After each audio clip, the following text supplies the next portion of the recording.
Hey everyone, welcome back to the channel. Today we are diving into Fandom Lawyer episode 7 and 8, and I have to say, this episode feels a little different from what we have been getting so far. So, starting with episode 7, this episode actually takes a new direction. Instead of focusing on attorney Shi-Lang helping his client, who is a spirit of a dead person, the story shifts more toward his relationship with attorney Hana, and I find this interesting. We start to see Hana slowly open up. Her attitude toward Shilang becomes less cold and less distant, especially after everything they went through in the construction case. You can really feel that she is starting to trust him more. One scene that really stood out to me was when Hana goes through something similar to what Shilang experienced before, getting rejected without even given a fair chance. That moment was important because now she truly understands how he felt. And you can see how that shared experience brings them closer together. It actually strengthened their friendship in a natural way. Also, I like the flashback scene in this episode.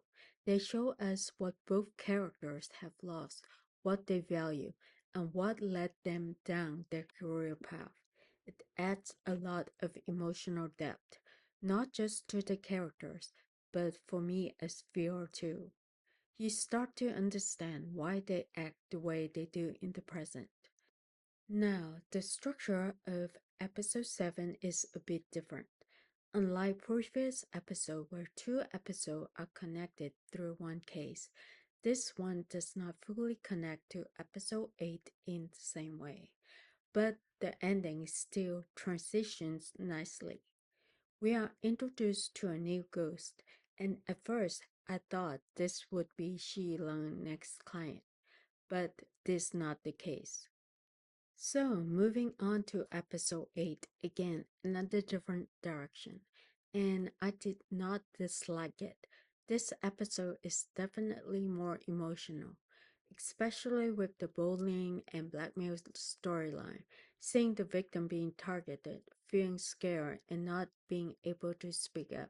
It was hard to watch, but it felt very real. And what is also different is that there is a case against Shi Lang instead of him helping the ghosts to rest in peace or to release them from the worldly bond. Now we get to the ending, another cliffhanger. I'm kind of looking forward to what happened next, but I do have one question that has been on my mind. What actually happened to Shi Lung's father? At first, it seems like he was falsely accused, but now there is a scene where he mentioned that his father is corrupt. So I'm a bit confused right now, and I really want the show to clarify that. Also, one small detail I noticed in episode 8. This ghost behaved differently from the others. She does not float at first, even when she does not remember who she is. It's only when Shilang says her name and date of birth that she starts floating again. The show does not fully explain why, and that actually makes me even more curious about how ghosts work in this story. Anyway, that's all for today's review. Let me know in the comment what you think about episode 7 and 8. And as always, don't forget to like, subscribe, and I will see you in the next video.